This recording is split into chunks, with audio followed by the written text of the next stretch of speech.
What's up, everybody? Welcome back to your favorite New York Jets subscription podcast, Badlands. I'm your host, Joe Caporoso. Joined as always by Connor Rogers for a little war room before we get on the main pod. We got so many great questions from the Discord. We're going to weave them between both the war room video and the pod.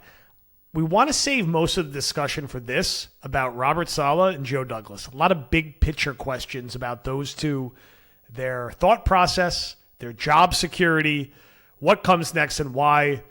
Connor, we're 1-2. How we feeling, my friend? A little better today, right? I mean, you get through the week and you're like, all right. I mean, it's not because of anything they've done, right? Trevor Siemian doesn't flip the script of the mood or anything like that. Our guy, he's back. He's back. I think at some point you just have to put a loss behind you, and as much as it's not easy to look ahead because the same problem lingers there.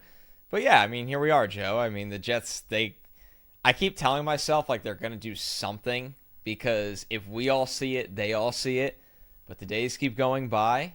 I do understand the few people, not many, the few people that are like, well, what is there to do? And that's fair. There's probably not a ton of options right now, but it's why Joe Douglas is paid millions of dollars, right? I mean, honestly, not being like a pocket watcher or anything like that. NFL GMs are paid millions of dollars, not to, part of it is, but not to just sit there in the offseason and build everything on paper and wipe your hands and be like, awesome, now we hit the Madden simulation button and let's see what happens. I mean, you come out of the ring and you're going to get punched in the face, and how you counterpunch ultimately dictates your success or lack thereof as an NFL executive and an NFL head coach. So that's why I don't really feel bad being harsh on what they haven't done so far, and we continue to wait for that. So let's start with Saleh, and then we'll close with Douglas. It's always a little more controversial when we talk about Douglas, so we'll start with the easier conversation about Saleh. He is, I would say, on the hot seat right now, just reading in the Discord, reading Twitter, reading the reaction, right? The heat is turning up on him. Now, we're generally, I would say, a touch more pro Saleh than most people who cover and follow the team, in that we think that any of the issues are shared issues between him and the GM. I want to be clear.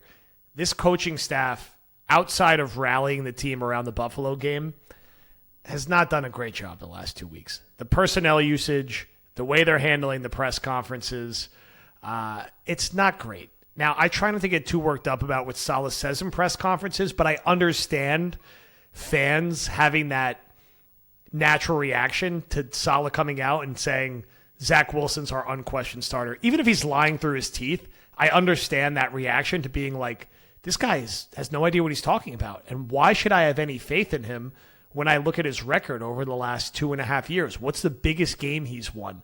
What does he do that makes him a special head coach? Now, I like Saleh's ability to relate to players, to rally players, to recruit players. I think he's been put in a pretty difficult situation, but I got to hold him to the same level of criticism that I would to Joe Douglas or any other head coach. You are what your record is, and his record is really bad. And he cannot beat New England, and I know he has been in a bad situation quarterback-wise, but he still can't beat New England. And his decisions on the offensive coaching staff, while they were likely influenced by a desire to get Rodgers, they're under the microscope now. And we spent a lot of time this offseason, CR, and you could go back and look in the files, talking about our concerns about Hackett, Keith Carter, and Downing as an offensive staff, and the limitations on that group, even if they had Rodgers. And here we are counting on those guys. And we'll save the backup quarterback stuff for the Douglas part of the conversation. Those are the guys that I am sure Saleh had a very big voice in hiring them. And it felt like even before they got Rodgers, after things went south with LaFleur, he said, I wanted to go a more veteran route with my offensive staff, for better or worse. And all of these guys, kind of shaky resumes. And I don't know. I mean, Saleh will be the first guy fired, right? It's not going to be Joe Douglas, and I might disagree with that. I think they should probably be in the same boat. Is that right? It's not. I would say it's not right. I think if you're firing one, you fire both. Douglas hired Saleh. Douglas has plenty of things that we'll talk about. But what I think will Douglas happen... gets a third coach? Douglas will, I think will get... I could be wrong. And I was wrong about this to an extent with McCagnon. I think Douglas will get another coach, honestly. I think he is the guy who is in charge of the whole football operations right now. Saleh, much like Bowles, will get fired first. Now, McCagnon got fired like 4 months after. Right. I don't know if this situation plays out, but I do think, and I don't necessarily agree with it, because if you're getting rid of one, I would get rid of both. Saleh is the guy, if they go 3-14 this year, who will be the guy who gets fired. And what I will say, to be fairly critical of him, he has to keep this locker room together. And it's already starting to burst at the seams. Michael Carter's blowing up on the sideline.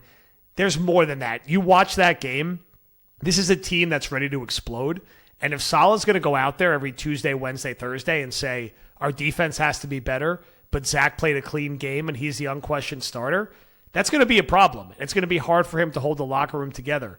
If it gets ugly with this team and the young stars start to really grumble and don't want to be here, fairly or unfairly, he's going to be in the line of fire.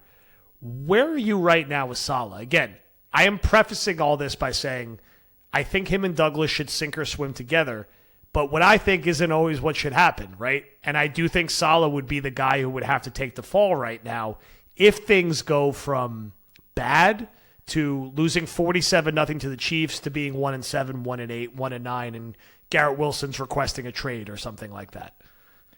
Right, there's a lot to unpack here. I think at the very top, number one, it's fair to have this discussion. It is absolutely fair to have this discussion on the timeline and who would be the fall guy. I think number one, something people should not overlook here, is that a big reason, not the only reason, but a really big reason Aaron Rodgers was eager to come here after that